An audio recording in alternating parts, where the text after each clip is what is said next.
Mic test, 1, 2, 3.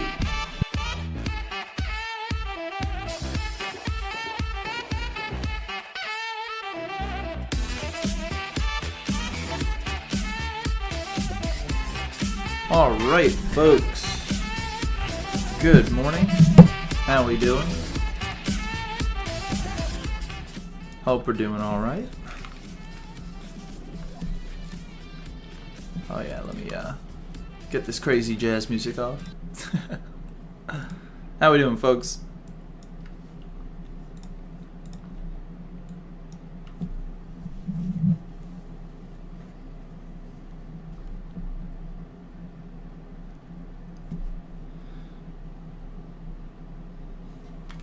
I'm coming through, right?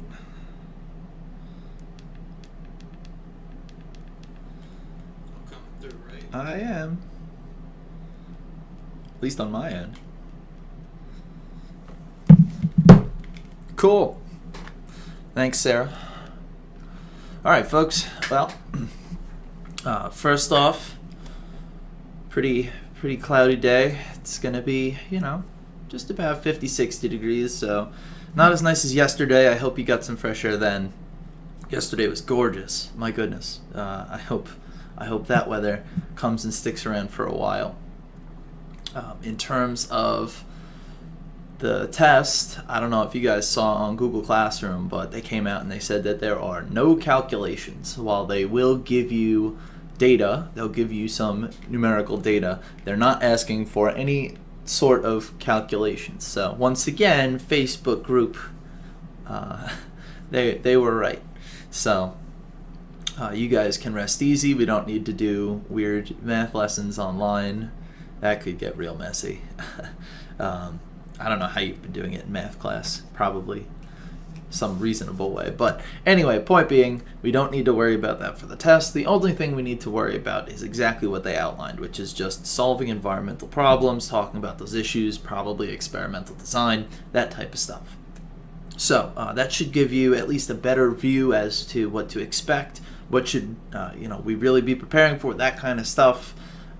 If you're doing any type of practice with FRQs, anything with math, don't worry about it so much right now, but we'll definitely continue to work on FRQs, build those skills, and then when AP test comes, what is that, May 18th I think it was, you guys will be ready to go.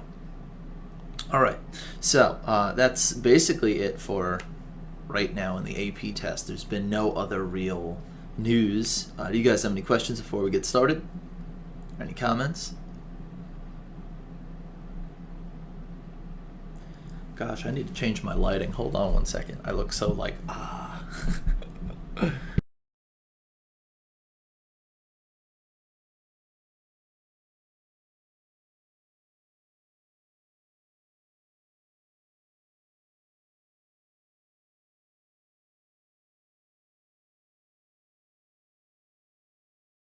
that's a little bit better. Maybe turn that off. All right. Anyway, I guess there's no questions, so we'll kind of get right to it. And lastly, an update about reading guides and that stuff. So on the Google Classroom, I did post the reading guides again. Hopefully you guys already did the 12 one, which was part of your homework for the first week we were out. And then I had asked you, maybe not necessarily do the next week or the week after that, but I said you should be working on these things. So the reading guides for 12, 13, and not 14, but 15, you should definitely have those done. I put the date up, I think, as the 24th. So you guys have over 2 weeks to get those done. Dial them in, use the chapters to help you, use the videos to help you, anything you can use, right? So if you have any questions about that, email me, hit me up on here. But that's pretty much it for that. You had a little assignment on smog. There was a video, so that was due today, or is due today, not was. You could still do it. If you wanted to talk about any of these things, please feel free to join me for office hours. My office hours for your class are on the calendar that I posted out. But just to clarify again, it is 12 to 12:45. So if you go into Google Classroom, I'll post a link in there from 12 to 12:45. You can just hop in, and I'll just be waiting there. So I know Sarah came in the other day, and we had a good conversation about some of her questions. So, if anybody wants to come in and ask questions, go over any of the homework, go over reading guide stuff, just talk, anything, I'll be there. All right. So, without further ado, I think that's enough of me blabbing on about that stuff. Oh, also, I was looking at the AP Classroom. Guys, come on. Oof. There's a whole bunch of good practice in here. So, if you're bored, you want to go do some more practice for some of the multiple choice questions, well, I guess you don't really need to do that. But definitely the FRQs that are posted might be helpful. Anyway, let's get to it. So, photochemical smog. That's where we're really looking today. Photochemical smog, and then later on we'll look at acid rain. But photochemical smog, something we had mentioned in the previous time we met, right? Module 46, if I'm correct. And we were looking at how different things in the atmosphere are interacting and causing this brownish haze, this brownish cloud that kind of just sits in cities. And, well, what we're going to investigate today is how exactly that forms. So the formation of photochemical smog, and again, photochemical involves the sun, is complex and still not well understood, but we do have a couple of the pieces that we do understand, and that's what we'll get into today. A number of pollutants are involved, and they undergo a series of complex transformations in the atmosphere. So we have, using some of the terminology that we said last time, we've got some of these primary pollutants, the things that come directly from vehicles, from factories, from you name it. And those are going to evolve, they're going to transform chemically from what they were when they were given off in the exhaust of a car or factory, again, even a volcano, and that is going to turn into a secondary pollutant, that next level thing that is formed from all those primary pollutants. Nope, not gonna sneeze. Oh, maybe. No, we're good. Anyway, so we've got this picture here talking about ABC, the natural way that ozone is formed, the natural way that it is broken down, and then what happens that causes more of this photochemical smog to build up. So I'm going to take these, I'm going to blow them up, and we'll go through them really, really slow. If you want to even draw it with me as we're going through this might be like a helpful thing just for you to get an idea of like, okay, where are these things? You might just be drawing the diagram, but at least, you know, having it, drawing it, seeing it might be helpful. That's what we did last year. So, in a natural way for ozone to be created, you've got NO2, which is nitrous dioxide, right? That is something that is going to break down in sunlight. It's going to have that one oxygen break off from it, and you'll be left with nitrous, nitrous oxide, and the oxygen. And in the presence of sunlight, that oxygen also wants to go to that O2. So that is what leads to the formation of ozone. This breakdown of the NO2 into NO and O, and then that oxygen that breaks off is going to go over with a regular oxygen, atmospheric oxygen. That's the oxygen that we breathe in. It's around, right? 20% or so of the atmosphere is this stuff, so it's readily available, and it's going to make this ozone. We had mentioned that ozone is really not the greatest thing to be in the troposphere, the air we're breathing, the air we're around. So it does happen naturally. We do get some, but this is just a normal process, and the NO2 can be from natural or anthropogenic sources here, right? So that could be the NO2 coming from cars or some other exhaust, or it could even be just from natural sources. So this is the, again, natural process here of ozone formation, and again, this is like at the tropospheric level. So one more time, NO2 is going to break that oxygen off, that oxygen joins with an O2, and it forms ozone. So notice, this hasn't made smog yet. We're not there. Last thing to notice, that this has to happen during the day. And in the next picture you'll see, right, we're not talking about daytime where the sun is high in the sky anymore. We're talking about sun setting, we're talking about nighttime. And this is when naturally ozone would be destroyed. So ozone will naturally break down into NO, or sorry, will see those NO that were left over, and that one oxygen will break off back to it. So you'll get NO2 and O2. So it wants to like give that oxygen that it took before during the daytime back to the NO, and then you'll get back to the first two things you had, NO2 and O2. So that's kind of the process, is that NO2 during the day breaks down, gives off that oxygen to O2, and then you get ozone. But then during the nighttime, it just reverses the process completely. So it's just like a flip. It flips back and forth, and it depends on if the sun is there to help these things happen. So once again, this doesn't lead to smog here. So how do we get to this actual formation of photochemical smog then? Well, it has to do with what happens when you also bring in the volatile organic compounds, the VOCs. So the buildup of smog happens when you have that first process, which is the same as we saw in the first slide in A, right, where NO2 breaks down into NO and O, the oxygen goes to the O2, the oxygen that's readily available in the air, and it builds ozone, O3. The difference is that here, that NO no longer is just going to be hanging out waiting to get its oxygen back at the end of the day. What's happening is it's going to unite with one of these VOCs. That is going to become a different photochemical oxidant. Those are any kind of chemicals that are going to be forming from sunlight, right? That's the same as ozone. Ozone is a photochemical oxidant, but it's going to make more of those. So now instead of this being available at night and, flipping the process backwards, the VOCs introduced will bind those NOs. It'll make particulates, some other chemicals that are going to also be affecting the smog formation, and both of these together will continuously make this photochemical smog form. So that's really the big difference, is that if you have those VOCs, which are, as we mentioned, like things from like gasoline evaporating, or you can even have it from trees. Trees give off some natural organic chemicals that can also act in this way. So as long as you have some of those in this process, you're going to end up with photochemical smog. So that's like the big takeaway here, is that this chain gets disrupted by the VOCs coming in, and you can't have this process then, B. You can't have this working to break the ozone back down. Questions on any of that?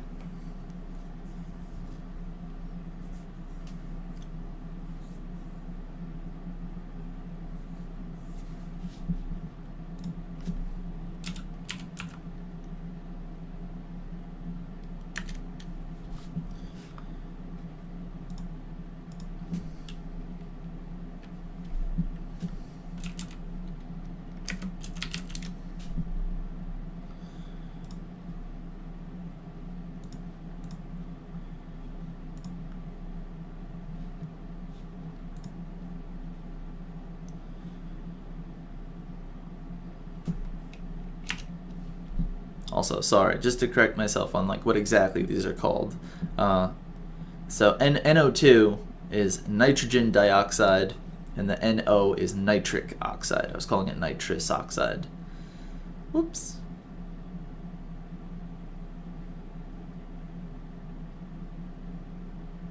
Not a chemist. I guess you could call it either nitrous or nitric. Just fact-checking myself, folks. No questions. Unbelievable. I don't believe you at all.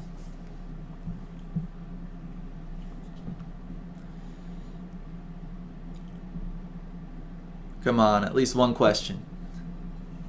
There's got to be something here that's a little confusing.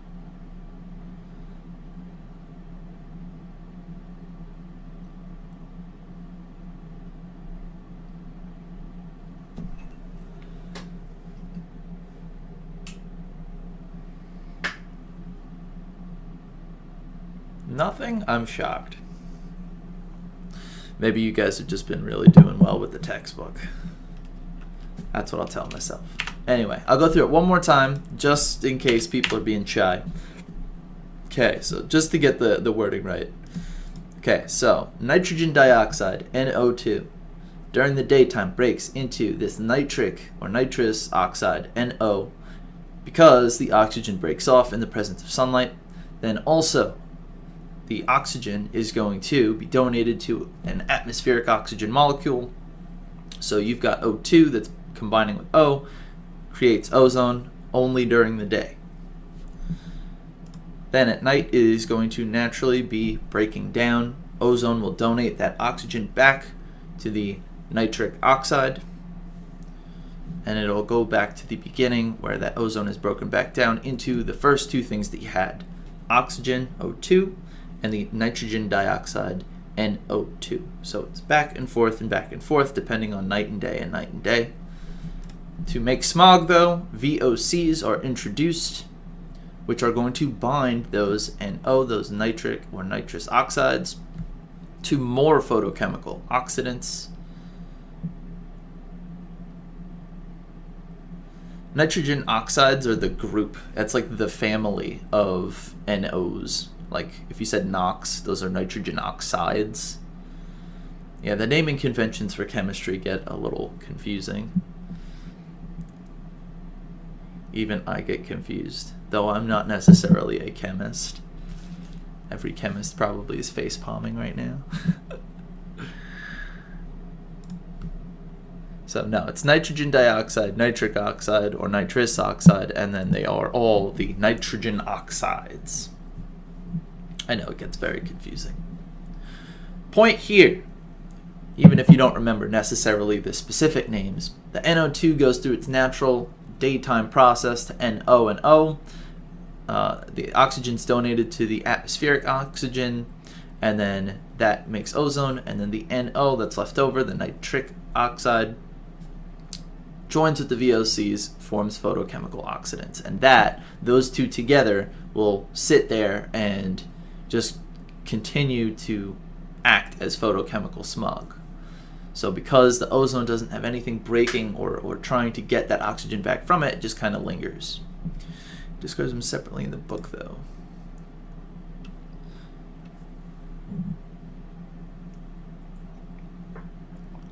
Oh, the difference between... Yeah, we did that in the last lecture, right? NO and NO2. Oh, wait, no. We did for CO and CO2.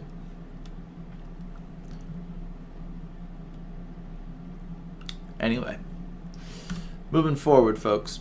So the big issue, too, has to do with something that happens in the atmosphere. It has to do with the temperature of the atmosphere and what's going on with your air. Recall that if you've got warm air rises. If you have cold air sinks. So if you've got this warm air trying to go up, it can bring things with it. And if you have cold air coming down, it'll bring things with it as well. So depending on how the temperatures are acting, you can have things being brought up or being brought down. So going back, a thermal inversion is a situation in which a relatively warm layer of air at mid-altitude covers a layer of cold air or dense air below, right? Cold, dense, those are related to that pocket of air. So if you've got warm air over cold air, the warm air is just hanging out up there and will generally go up, but that cold air isn't going to want to come up at all. It's going to be capped by that warmer air above it.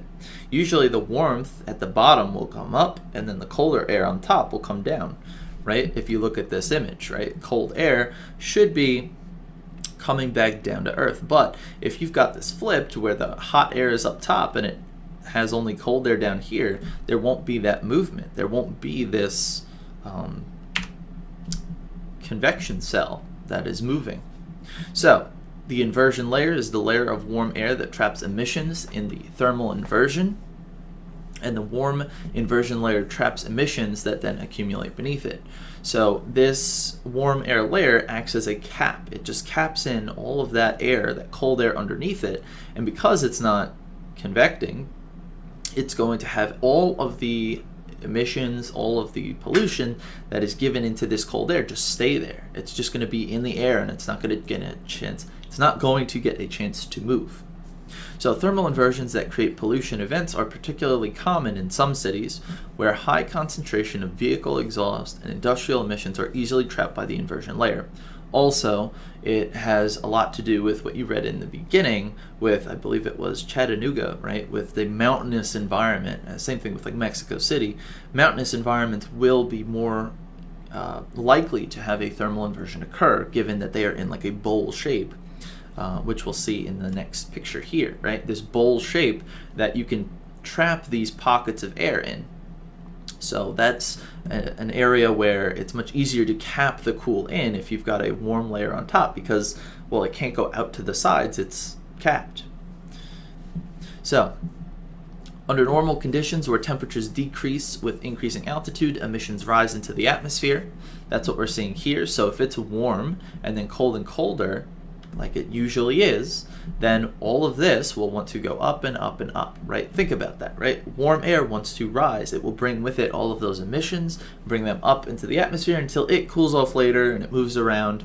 So that's the normal condition of the atmosphere. What's different is when you've got something like this, where you have the cold air beneath, you've got a warm layer above that, and then you have a colder layer here. Now there are some reasons that that warm layer isn't really moving, and that has to do with some complex atmospheric things that like trap that for a little bit, but it is going to stay there. It's being brought down by this cooler air above it, and it is having difficulty moving. And so what it does is it acts like a cap. All this air right here is going to want to rise up a little bit in this cool pocket, but then gets trapped, right? If it's not warmer than this air, it's not going to go above it. It's going to want to stay down. It's going to want to sink. So when a mid-altitude, relatively warm inversion layer blankets a cooler layer, emissions are trapped and accumulate.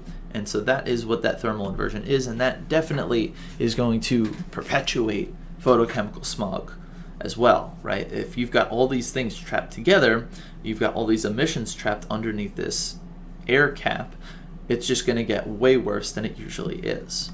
And so that's when you get something that looks like this, where you can see the clear layer of where that warm air must be sitting and all of the pollution that is trapped underneath it.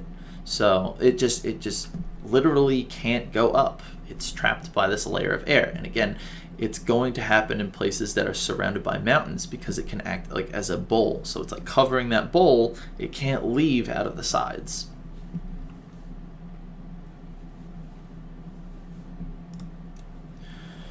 That brings us to the last part of this module, which is acid deposition.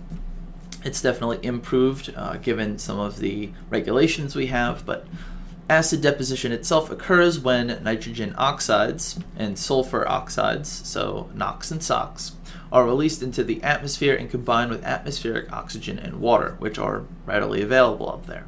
These form the secondary pollutants of nitric acid and sulfuric acid. So again, the NOx and SOx will unite with these things, make this secondary of nitric, sulfuric. We've got a picture of that coming up in a moment. The secondary pollutants further break down into nitrate and sulfate, and then they donate the H+ ions, which are going to make it acidic in the rain. So remember that acidity comes from the amount of H+ ions that are in the solution. So this is how they are donating it and why the rain is actually acidic. So acid deposition has been reduced in the United States as a result of lower sulfur dioxide and something emissions. I don't know why it's nitrogen. Yeah. So here is that picture of the NOx and SOx. It's got to be, I guess, sulfur dioxide, not just regular SO. But those are going to unite with oxygen and water from the cloud, right? And that will make the sulfuric acid and nitric acid, which will then donate these H+ ions to make it acidic. So that is how we're actually getting acid rain to form.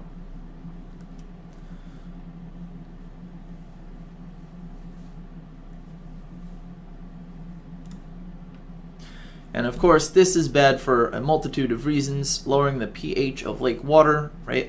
Certain things, and we've done FRQs about how pH ranges can affect different organisms. Certain things just can't live in certain pH. It's too acidic, and so they will not do well. They might have difficulty simply living. They might have difficulty breeding. Depends on what you're talking about. So definitely that is going to decrease the species diversity of aquatic organisms.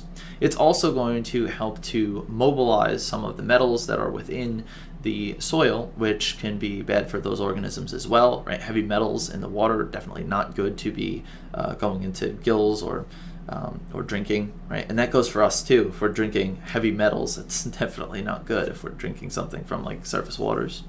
And also it does damage to our structures, right? Statues, monuments, buildings. If you've got like limestone brick in your backyard or something like that as a walkway, this will eat it away. So definitely not a great thing to have. And that is basically it. Next week on Monday, we'll talk about pollution control measures, how exactly they deal with all these different pollutants, trying to help not make all these secondaries. But that is photochemical smog and acid deposition.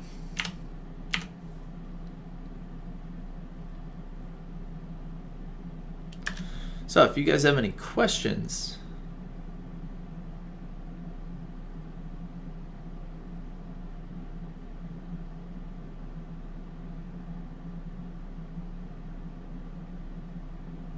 I'll be hanging around for a minute.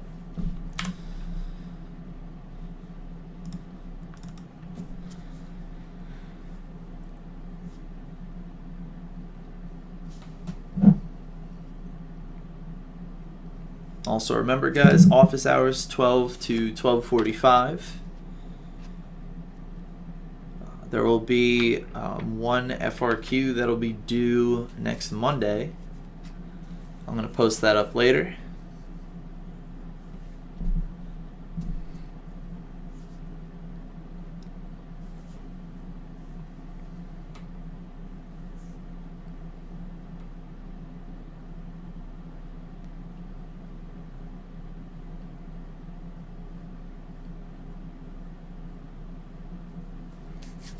Any questions, folks?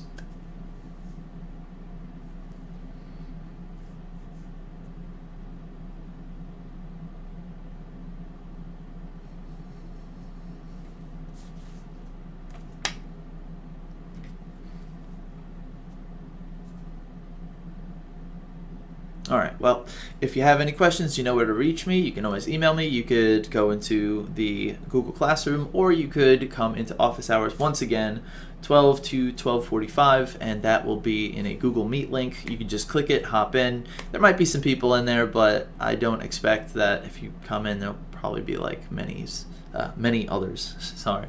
So I guess I'll see you then. See you later.